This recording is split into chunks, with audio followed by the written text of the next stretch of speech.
বন্ধুরা আজকে তোমাদেরকে একটা অনেক মজার খাবার রান্না করে দেখাবো। তো প্রথমে আমি দেখো হাঁড়ির ভিতরে সরিষার তেল দিয়েছি অনেকটা।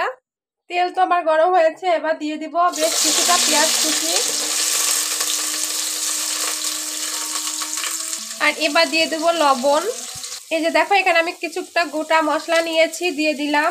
দিয়ে দিব 3টা তেজপাতা ছোট ছোট টুকরা করে নিয়েছি। আর ওই মশলা দেওয়ার পরে দিয়ে দেবো কাটা টমেটো, একটা বড় সাইজের একটা টমেটো দিয়েছি।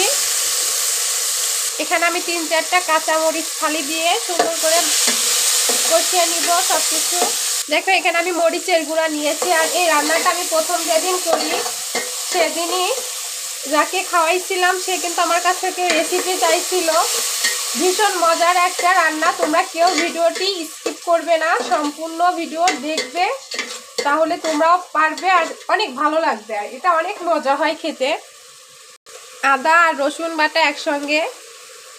এখানে দেখো আমি নিয়েছি জিরা আর গোটা ধনিয়া বাটা।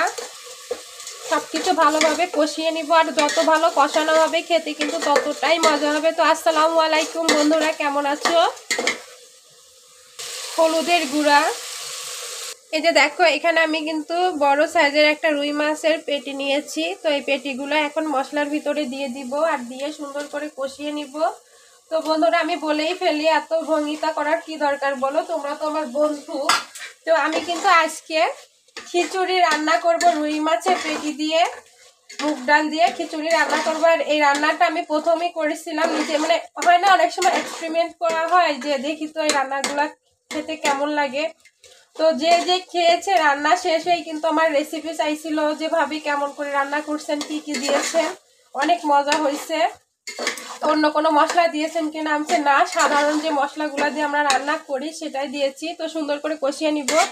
আর এই রুই মাছ দিয়ে খিচুড়িটা যে এত মজা হয় তা কি বলবো, না খেলে বুঝবে না। এবার আমি ঘি ঢেলে দিব।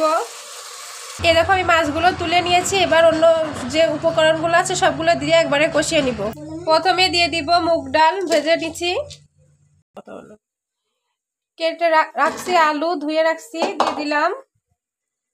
আমি মুগের ডাল আর আলু কষিয়ে নিয়েছি, এবার ধুয়ে রাখছি চালগুলো দিয়ে দিলাম।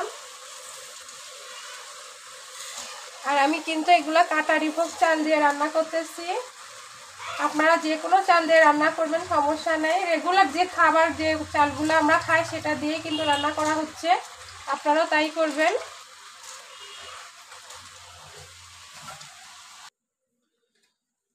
চালটাও কিন্তু সুন্দর করে কষিয়ে নিতে হবে।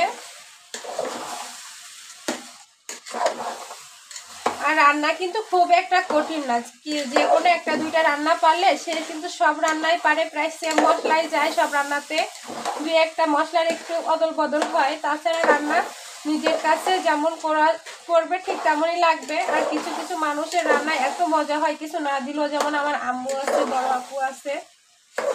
আর আলহামদুলিল্লাহ আমার রান্নাও কিন্তু মজা হয়, খারাপ হয় না, ভালোই হয়।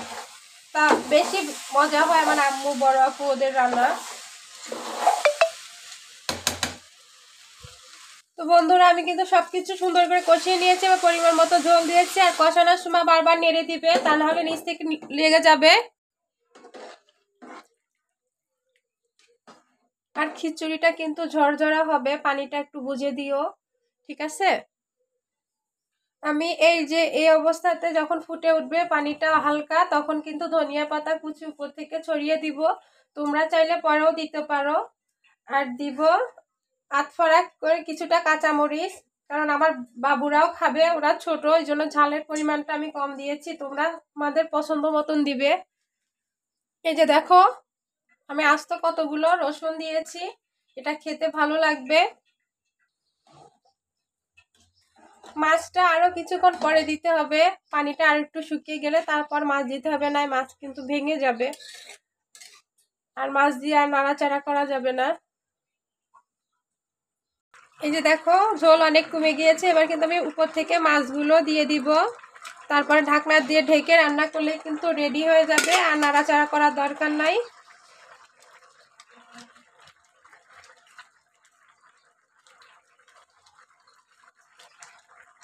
এই যে এভাবে দিয়ে দিলেই হয়ে গেল।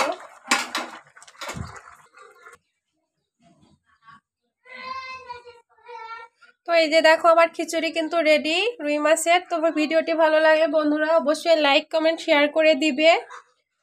তো সবাই ভালো থাকো, আল্লাহ হাফেজ।